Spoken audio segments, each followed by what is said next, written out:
20 janvier 2003.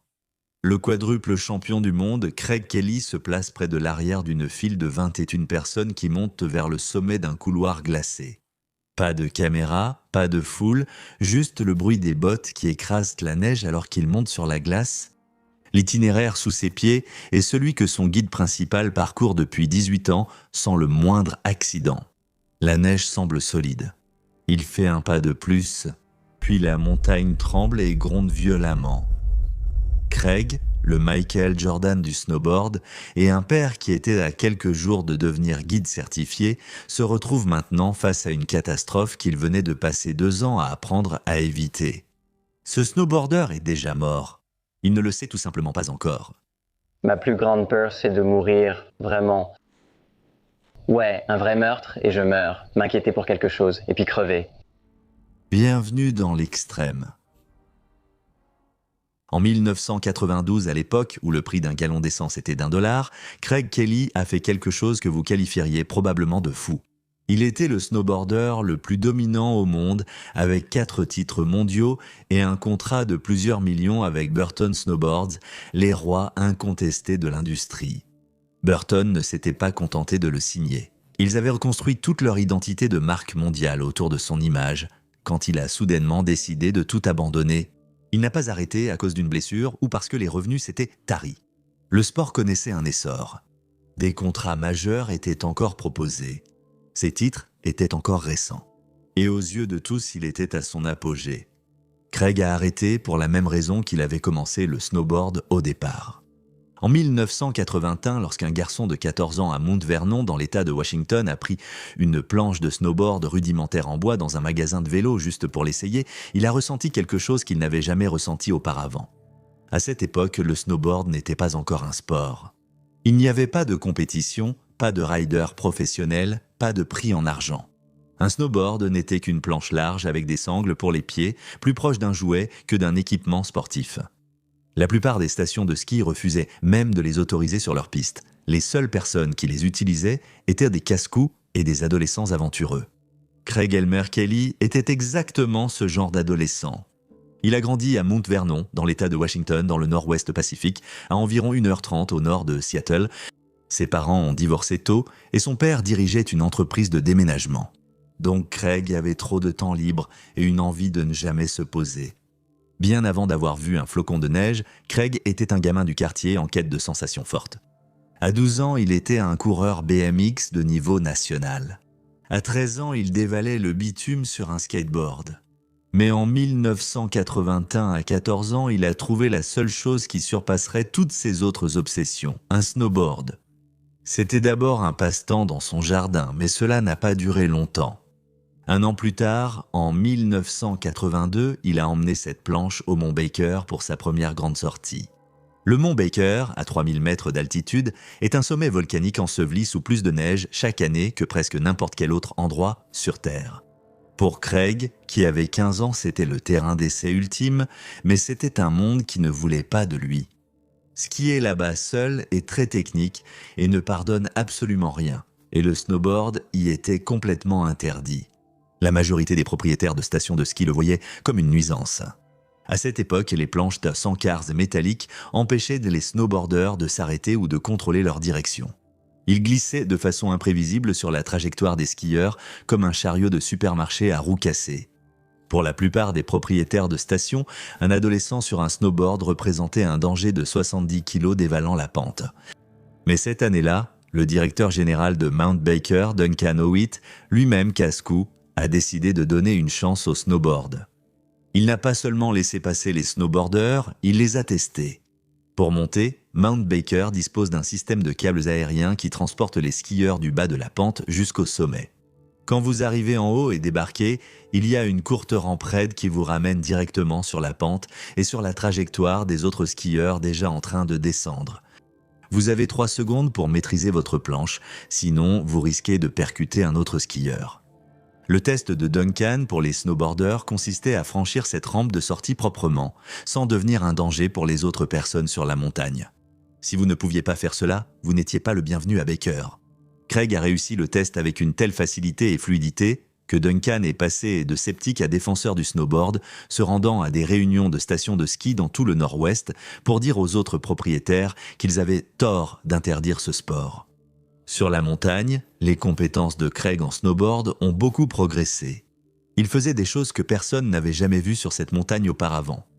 Voyez-vous, la neige au mont Baker est tellement lourde et humide qu'on a moins l'impression d'être dans de la poudreuse que de traverser du sable mouillé. Les skieurs sur la pente descendent en luttant pour se frayer un chemin comme des gens qui courent dans un marécage. Mais Craig flottait simplement. Ses genoux se pliaient, juste assez pour absorber chaque bosse sans que cela n'atteigne le haut de son corps. Ses bras pendaient naturellement le long de son corps, les yeux fixés sur le terrain devant lui, l'analysant 3 mouvements à l'avance. Chaque virage était exactement aussi large qu'il devait l'être, pas 1 centimètre de plus. Chaque changement de direction était fluide et sans précipitation, comme si la montagne elle-même suggérait la trajectoire, et Craig ne faisait qu'y consentir. Descente après descente après descente, la même maîtrise silencieuse à chaque fois.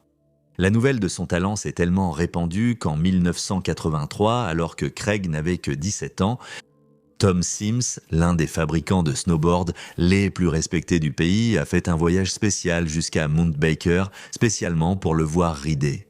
C'est comme si un cadre supérieur de Nike venait regarder un adolescent jouer au basket sur un parking. Tom est resté sur le côté de la pente et a observé Craig évoluer sur la montagne pendant un moment.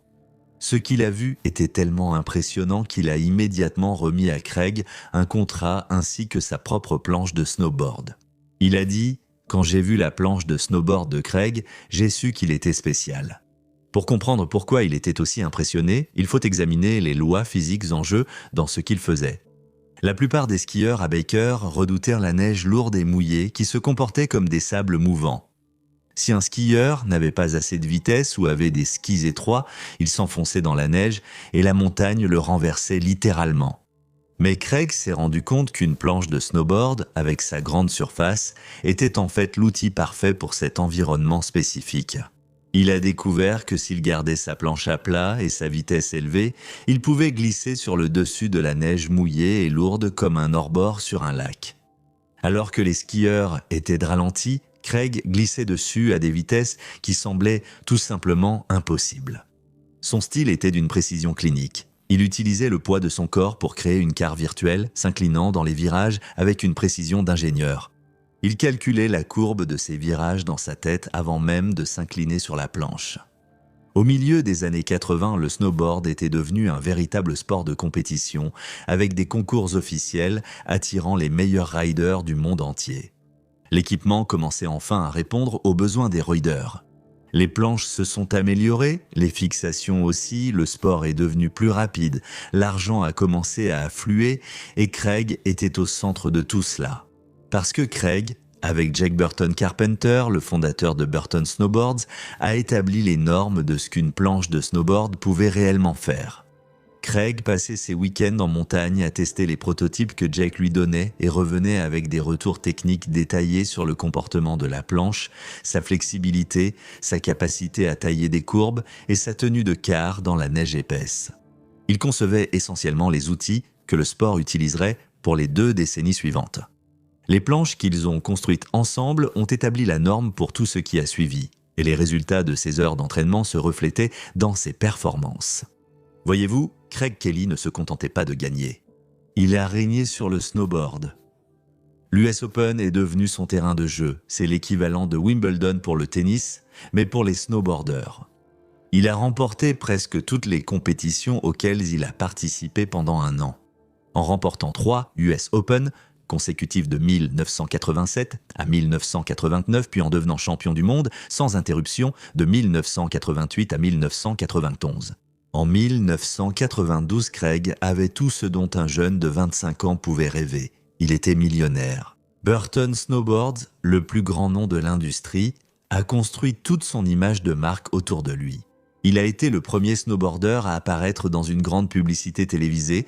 Les fans l'appelaient le Michael Jordan du snowboard. Il aurait donc dû être heureux. Eh bien, il ne l'était pas.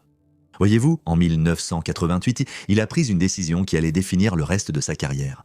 Il était l'athlète vedette pour Tom Sims, l'homme qu'il avait découvert. Mais Craig était un ingénieur dans l'âme et il voyait que Burton Snowboards, un autre grand fabricant de snowboards du secteur, était tout simplement un choix supérieur pour lui. Ils avaient à la recherche une solide expertise en ingénierie et la vision qui correspondait à son style.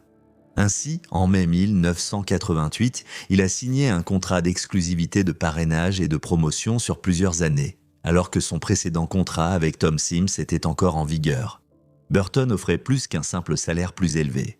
Ils lui ont également offert une place au sein de l'équipe d'ingénierie et l'accès à une usine qui investissait massivement dans la recherche de pointe. Craig n'allait tout simplement pas laisser un bout de papier l'empêcher de monter sur une meilleure planche. Comment aurait-il pu ? Malgré son choix logique, ce qui l'a fait poser un problème légal. Tom Sims a immédiatement poursuivi Craig en justice pour rupture présumée de contrat et a réclamé 5 millions de dollars de dommages et intérêts. Pendant les mois suivants, le meilleur snowboarder du monde s'est retrouvé piégé dans un enfer juridique et commercial. Le tribunal a finalement statué que, malgré son nouvel accord avec l'équipe Burton, ses droits commerciaux et son identité professionnelle appartenaient toujours légalement à Tom pour la durée restante de son contrat initial. Donc Craig pouvait rider pour Burton et concevoir leurs planches, mais il ne pouvait pas légalement les représenter. Il ne pouvait ni apparaître dans leur pub, ni porter leur logo, ni même dire à un journaliste quelle planche il utilisait. C'était vraiment étrange et oppressant. Pendant près de 2 ans, Craig participait aux compétitions avec une planche entièrement noire, sans aucun logo. Alors que tous les autres pros étaient couverts de sponsors tape à l'œil, Craig était un fantôme. Il remportait des titres mondiaux alors qu'il était réduit légalement au silence. Au moment où les procès ont finalement été réglés en 1991, le mal était fait. Craig avait constaté lui-même la cupidité de l'industrie. Il a réalisé que pour les entreprises, il n'était pas un être humain, juste un actif que l'on se disputait comme un bien immobilier.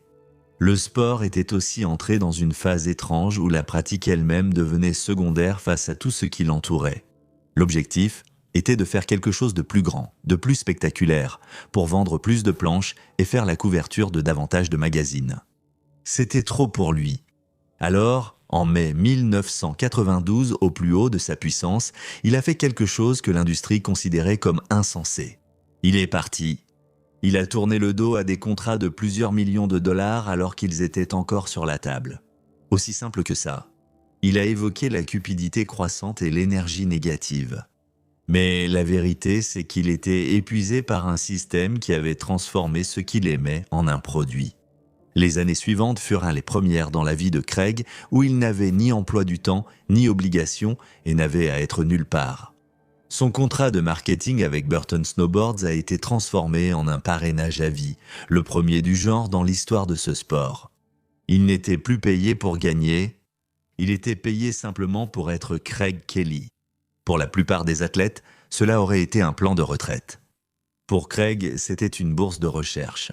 Il passait son temps à faire du freeride sur de la neige vierge à travers le monde. Groenland, Inde, Japon, Turquie, Amérique du Sud, Afrique. Il trouvait des montagnes que personne n'avait jamais descendues en snowboard auparavant et traçait des lignes que personne n'avait pensé à chercher. Mais l'expression ultime de cette liberté fut un voyage de 14 mois qui a redéfini sa vie. Avec sa partenaire, Savina, il a chargé un van et a parcouru toute la Panaméricaine, du nord de l'Alaska jusqu'à la pointe du Chili. C'était un pèlerinage d'aventure, de surf sur l'océan et d'anonymat total. Il est revenu de ce voyage avec plus que de simples souvenirs. Il est revenu avec une fille nommée Olivia, qu'il appelait en plaisantant son souvenir de la route. En 2000, un Craig n'était plus un champion du monde casse-cou. Il était un homme de famille avec une fille d'1 an, une compagne à la maison et une vie qui avait largement dépassé le snowboard dans l'anonymat et les voyages improvisés. Il avait maintenant des responsabilités, des personnes qui avaient besoin qu'il rentre à la maison et cette responsabilité s'étendait au-delà de son propre foyer. Voyez-vous, pendant toutes ces années en hors-piste, d'autres snowboarders avaient de vue ce qu'il faisait et voulaient ce qu'il avait. Ce sentiment, cette pureté, ce silence. Mais le hors-piste n'est pas une piste de compétition. Il n'y a pas de filet de sécurité, pas de patrouille, pas de danger signalé. Et enfoui sous cette belle neige vierge se trouve une structure en couche qui peut vous tuer en quelques secondes si vous ne savez pas la lire. Il a donc décidé d'apprendre à les protéger professionnellement en obtenant une qualification reconnue. En 2000, Craig est entré dans le programme de certification de l'Association des guides de montagne du Canada, la qualification professionnelle de guide la plus rigoureuse en Amérique du Nord. Il a été le premier snowboarder jamais accepté et en 2002, il a déménagé avec sa femme et leur fille d'1 an, Olivia, à Nelson, en Colombie-Britannique, la capitale officieuse des guides de montagne les plus prestigieux du monde. Il construisait une vie où ses compétences n'étaient pas utilisées au service d'un score, mais comme un bouclier pour les personnes qui le suivaient, une manière de les guider professionnellement vers les paysages incroyables qu'il avait déjà passé des années à apprécier. Au début de la saison 2003, Craig a passé son examen de certification professionnelle en avalanche pour obtenir une licence de plein exercice de l'Association des guides de montagne canadiens et il l'a réussi haut la main. Pendant des décennies, le monde du guidage professionnel était un club réservé aux skieurs qui pensaient qu'un snowboarder ne pouvait tout simplement pas gérer les exigences techniques nécessaires pour garder un groupe en vie ici, dans la haute montagne. En obtenant cette accréditation, Craig brisait un plafond de verre et prouvait aux alpinistes les plus élites du monde qu'il était tout aussi sûr et tout aussi professionnel que n'importe quel skieur. Il était à quelques semaines d'obtenir l'autorité légale pour guider un groupe de clients dans les zones sauvages canadiennes. Mais pour terminer son programme, il avait besoin d'heures encadrées sur le terrain en conditions réelles. Pour cela, il a pris un poste d'apprenti chez Selkirk Mountain Experience, une structure de guidage en pleine montagne avec refuge située dans le nord des montagnes Selkirk en Colombie-Britannique, dirigée par un guide d'origine suisse nommé Rudy Beglinger. Rudy guidait dans ce secteur depuis 28 ans. Il détenait la plus haute certification de guide disponible dans le monde entier depuis 18 ans d'affilée sans qu'aucune blessure grave ni aucun décès ne survienne sous sa responsabilité.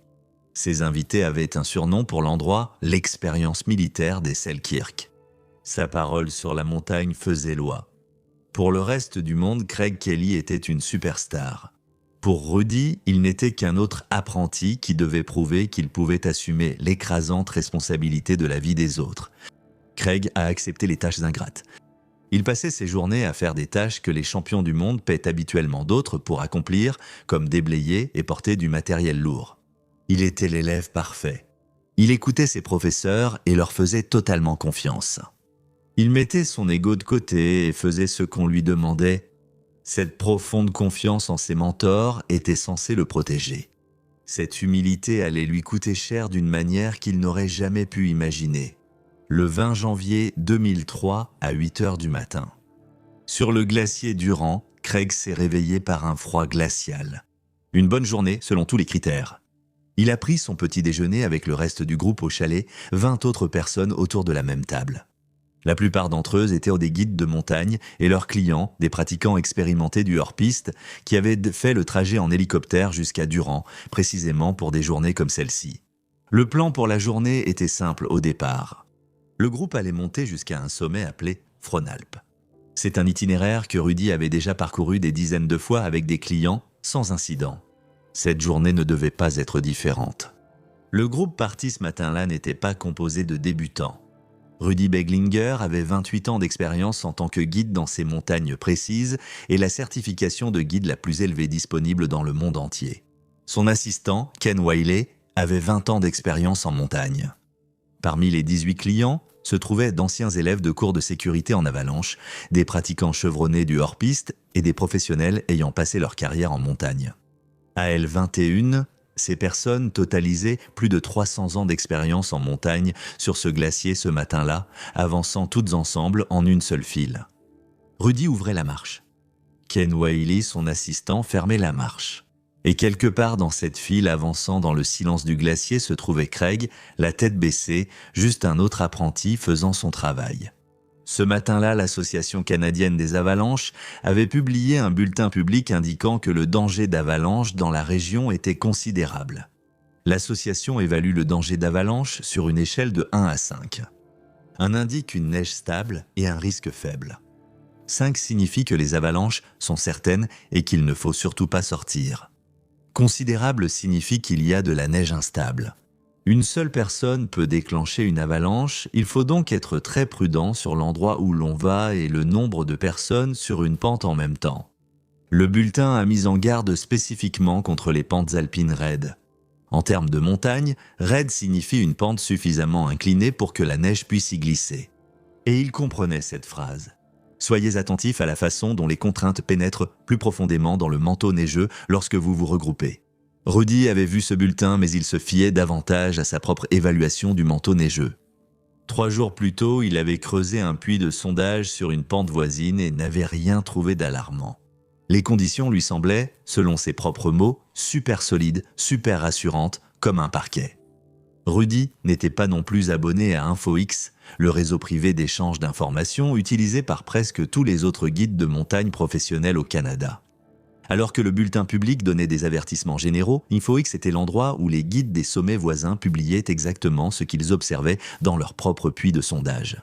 Ils ne savaient pas que ce qu'ils voyaient était terrifiant.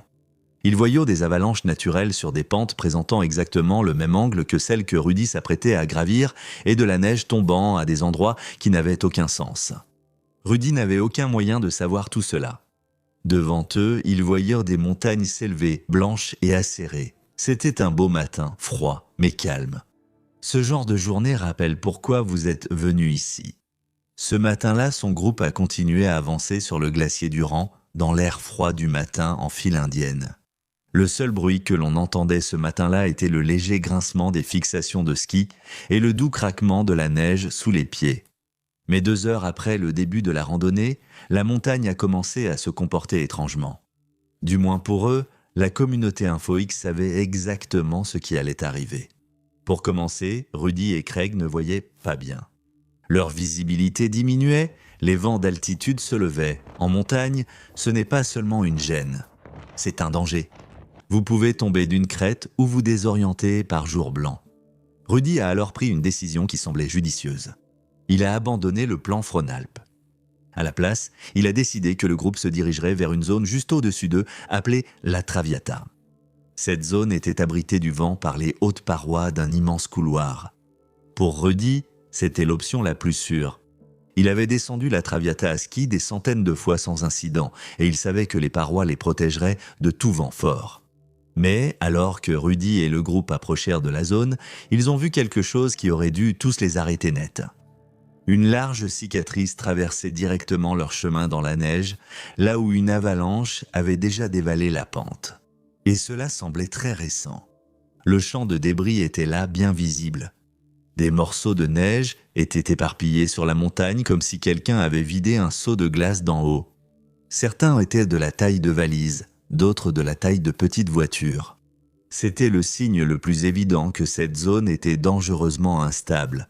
Mais Rudy n'a pas arrêté. Il a traversé le champ de débris et a continué à grimper. Craig et les autres ont suivi. Il y avait une règle tacite sur la montagne. Tu fais confiance aux vétérans. Rudy était le guide principal. En tant qu'apprenti, Craig était là pour observer et apprendre. Il faisait confiance aux 40 ans d'expérience de son mentor plutôt qu'à sa propre intuition grandissante. Aux alentours de 10h35, ils ont finalement atteint le couloir ouest de la Traviata. C'est cette rainure vive et étroite, creusée naturellement dans la face de la montagne par des siècles de neige et de glace et qui s'étend du sommet de la pente jusqu'en bas. Ce couloir est étroit à la base et légèrement plus large au sommet. En raison de sa forme, toute la neige qui se détachait d'en haut s'engouffrait directement dedans et s'accumulait au fond, sans issue. C'est, au sens le plus littéral, un piège naturel. La bonne façon de traverser un terrain comme celui-ci, c'est une personne à la fois. Vous envoyez une personne, vous attendez qu'elle soit passée, puis vous envoyez la suivante. Mais Rudy comptait 18 ans sans le moindre incident dans ces montagnes. Son instinct et les tests précédents effectués il y a 3 jours lui disaient que la neige était solide et il voulait rapidement mettre ses clients en sécurité. Alors, au lieu de les faire monter un par un, il a conduit les 21 personnes dans le couloir en même temps. En les espaçant de 2 mètres, Craig était l'avant-dernier. Ils étaient à 3 minutes du sommet lorsqu'ils ont entendu un grand et profond « oumph ». Une vibration sourde et basse qui a frappé le groupe dans la poitrine avant d'atteindre leurs oreilles. Une seconde plus tard, ils ont physiquement senti tout le couloir s'effondrer. Pendant un battement de cœur ou deux, il y eut un silence total. Rudy, en tête de la file, leva les yeux. Bien au-dessus du groupe, près de la crête du couloir, la Traviata, une ligne noire et déchiquetée d'environ 60 mètres de large fendit la neige au sommet de la montagne. Ceci s'appelle une ligne de fracture. Elle paraît noire parce que la neige se détache de la roche, créant une ombre dans la fissure. Rien ne s'est passé pendant 1 à 2 secondes. Puis, avant même qu'il puisse réaliser ce qui venait de se passer, un grondement assourdissant que Craig n'avait jamais entendu de sa vie a rempli l'air. 19 000 tonnes de neige, compressées en une énorme plaque cohésive, se mirent soudainement à dévaler la montagne à 100 km à l'heure. C'était une avalanche, le monstre même auquel Rudy l'avait préparé à survivre, et la catastrophe même sur laquelle il venait de passer un examen quelques jours plus tôt. Maintenant, elle fonçait droit sur lui. L'avalanche l'a emporté, le projetant au pied même du courage. Tout cela n'a duré qu'environ 30 secondes, puis le silence. Un silence total terrifiant. Rudy était presque tout en haut lorsque l'avalanche s'est déclenchée. Quand la neige s'est déposée, il n'était que partiellement enseveli. Il bougeait les bras et respirait facilement, se frayant un chemin dans la poussière de glace. Mais Craig était presque tout en bas, et comme ils étaient dans un ravin étroit, la neige ne pouvait pas se disperser. Elle s'est entassée directement sur lui. Il a été enseveli à 3 mètres de profondeur sous 19 000 tonnes de neige. À cette profondeur, le poids équivalait à avoir 3 bus scolaires garés sur sa poitrine. Ses compagnons survivants ont dû creuser frénétiquement dans la neige pendant près de 20 minutes pour atteindre Craig. Dans un monde où vous n'avez que 4 minutes d'oxygène, 21 minutes, c'est une éternité. Lorsqu'ils ont enfin dégagé la neige de son visage, il était déjà trop tard. Craig Kelly était déjà décédé. Il n'avait que 36 ans, je me demande ce qu'ont été pour lui ces derniers instants. S'il a eu le temps de comprendre ce qui s'était passé, s'il a vu les tonnes de blancheur arriver rapidement ou lentement, si, quelque part, sous 3 mètres de neige compacte, une partie de son esprit a-t-elle pensé à sa femme et à sa fille d'1 an, ou bien n'a-t-il pensé à rien du tout? Nous ne le saurons jamais. Il est facile de dire que Craig Kelly était au mauvais endroit au mauvais moment, que les montagnes sont imprévisibles et que parfois de bonnes personnes y meurent. C'était simplement un de ces accidents. Mais ce n'était pas le cas. L'Association canadienne des avalanches avait mis en garde contre exactement ce type de terrain ce matin-là. Un nouveau champ de débris d'avalanche leur avait barré la route quelques heures avant la coulée. Même Ken, l'assistant de Rudy, sentait dans chaque cellule de son corps que quelque chose n'allait pas. 2 clients qui ont perdu la vie sur cette pente étaient des étudiants formés à la sécurité en avalanche qui savaient ce qu'ils voyaient et pas une seule personne n'a dit un mot. Ce qui s'est passé là-haut n'est pas un cas de montagnes imprévisibles, mais une histoire d'êtres humains prévisibles. Un chercheur nommé Ian McCammon avait passé des années à étudier les accidents d'avalanche à travers l'Amérique du Nord et avait identifié un ensemble de raccourcis mentaux qui poussent des personnes expérimentées et compétentes à prendre des décisions catastrophiques en terrain d'avalanche. Et le 20 janvier 2003, presque tous étaient à présent sur la Traviata en même temps. Le premier était la familiarité. Rudy avait guidé dans ce secteur pendant 18 hivers sans aucun décès.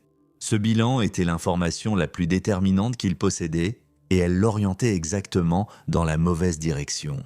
La montagne n'avait jamais tué personne ici auparavant, donc la montagne était sûre. Ce n'est pas logique, mais après 18 ans sans décès, cela ressemble à de la logique. Le deuxième élément était l'autorité. Quand la personne la plus expérimentée d'un groupe avance sans hésiter, tous ceux qui la suivent interprètent cela comme un signal qu'il est sans danger de le suivre, non pas parce qu'ils ont vérifié, mais parce qu'il ne s'est pas arrêté. La confiance de Rudy était si totale et son autorité si absolue qu'elles ont neutralisé l'esprit critique des 20 personnes derrière lui. La troisième était le simple besoin humain d'acceptation. Prendre la parole risquait de troubler l'équilibre du groupe. Ken, en particulier, savait que quelque chose n'allait pas mais ne voulait pas alarmer les autres. Et il a passé toutes les années suivantes à vivre avec le prix de ce silence. Petit rappel, chaque mois sur Patreon, je publie une vidéo exclusive que vous ne trouverez nulle part ailleurs. La série s'appelle The Warnings Were There. Liens en description, voici la partie la plus dure à accepter. Craig possédait des connaissances plus récentes sur les avalanches que presque tous les autres sur cette pente ce matin-là.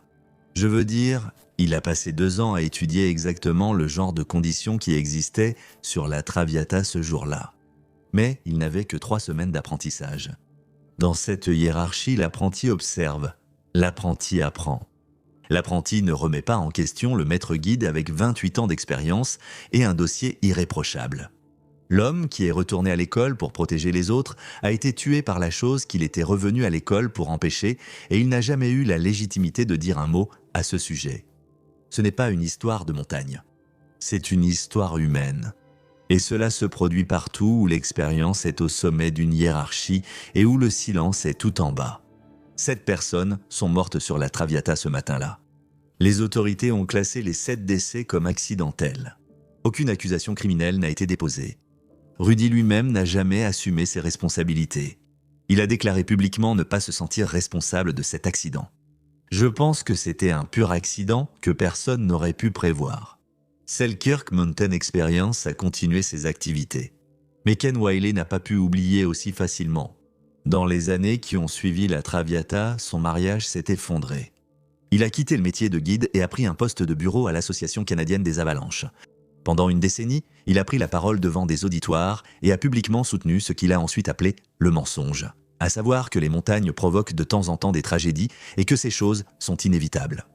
Il savait que ce n'était pas vrai. Il savait que leurs erreurs professionnelles étaient graves et il n'a rien dit. Encore une fois, en 2014, 11 ans après l'avalanche, il a finalement tout écrit dans un livre intitulé « Buried », sa confession centrale. J'ai toujours su que nos erreurs professionnelles étaient nos graves. Il a passé toutes les années suivantes à bâtir une carrière en enseignant aux autres à ne pas reproduire le silence qui a coûté la vie à 7 personnes sur la Traviata. Beglinger a complètement rejeté le livre. Il l'a qualifié de rempli de mensonges de la première à la dernière page.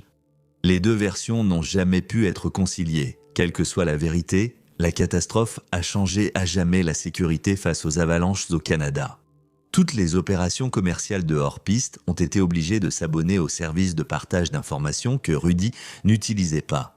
De nouveaux outils d'aide à la décision ont été développés spécifiquement pour aider les guides et les voyageurs de loisirs à reconnaître les pièges humains qui avaient coûté la vie à 7 personnes sur la Traviata. Des dizaines de snowboarders ont depuis reçu des bourses au nom de Craig pour poursuivre la carrière de guide qu'il n'a jamais pu achever. Craig Kelly a fait confiance à la réputation de son chef plutôt qu'aux indices qu'il avait sous les pieds. Cet alpiniste a passé 30 ans à prendre des décisions prudentes et intelligentes, jusqu'à une ascension où il a fait le choix contre lequel il avait mis en garde les autres toute sa carrière. Voici ce qui s'est passé ensuite.